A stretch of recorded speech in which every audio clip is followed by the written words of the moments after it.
Catholics and their leaders around the world are seeing the impact of what's being called the Pope Francis Effect. St. Peter's Square is more packed than ever this morning for the Pope's weekly appearance. Priests say there's a surge of parishioners in the pews because of Francis's actions.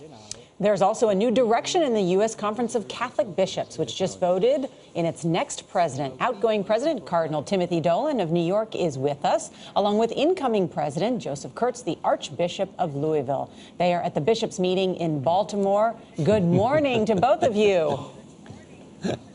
Good morning, Charlie and Nora. Good morning, Nora. Good morning, Charlie. Good morning to New York. I'll be back with you tomorrow, Charles. And Nora. We welcome you back. And we are blessed to have you here this morning. Cardinal Dolan, let me start with you. Do you think there is this Francis effect? Is the church changing because of Pope Francis?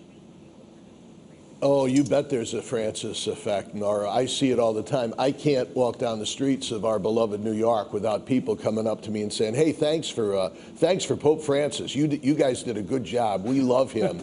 And I hear from our parish priests who are always on the front line. They're telling me the crowds at Sunday Mass are up, the confession lines are longer, inquiries about the Catholic faith are more abundant, and even the collections are going up. Now that is good news. That's the Francis effect, so bring it on. In what order? In what order? Archbishop Kurtz, it's great to see you. We've talked to Cardinal Dolan before, and congratulations on this challenge that has been bestowed on you. What do you think? Tell me what the Pope is really saying when he says, I want you to warm hearts and heal wounds. And how do you carry that as a mandate from him? Yeah, great question, Charlie.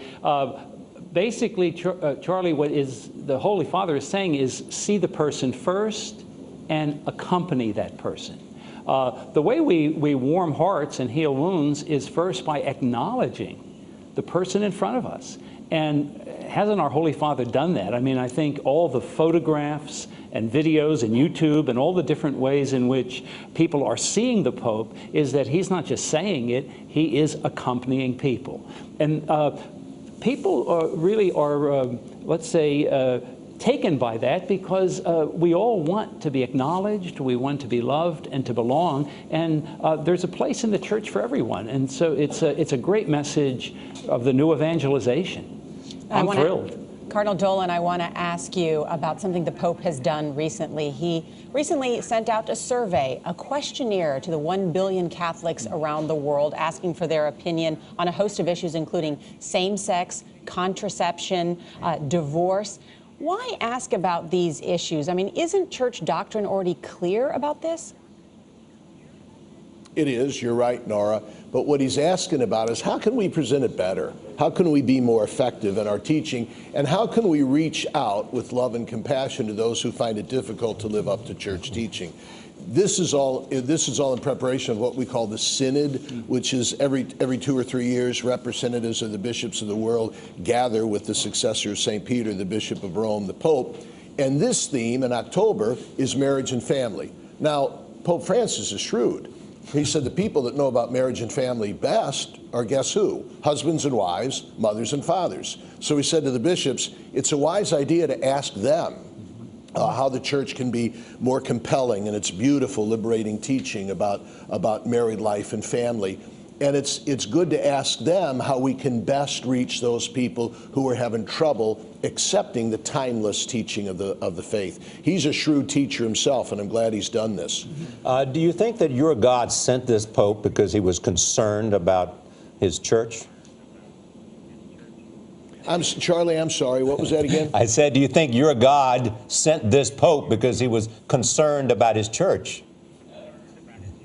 Oh, I'd like to think so. I think, you bet, God is always concerned about his church, as he was concerned about the people of Israel, who are our forefathers in the faith. Yeah, and I'd like to say every pope, Lord knows the ones I can remember with love and gratitude, Paul VI, John Paul II, Benedict XVI, all of them are gifts. All of them are gifts from God as a sign to the church. So, yep, that's how I look at Pope Francis.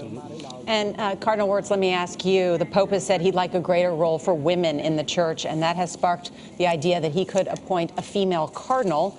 What would it be like for you guys to have a woman in the mix? Will it ever happen?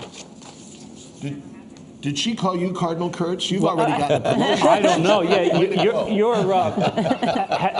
Nora, have you spoken to the Holy Yes. Father? She has her sources.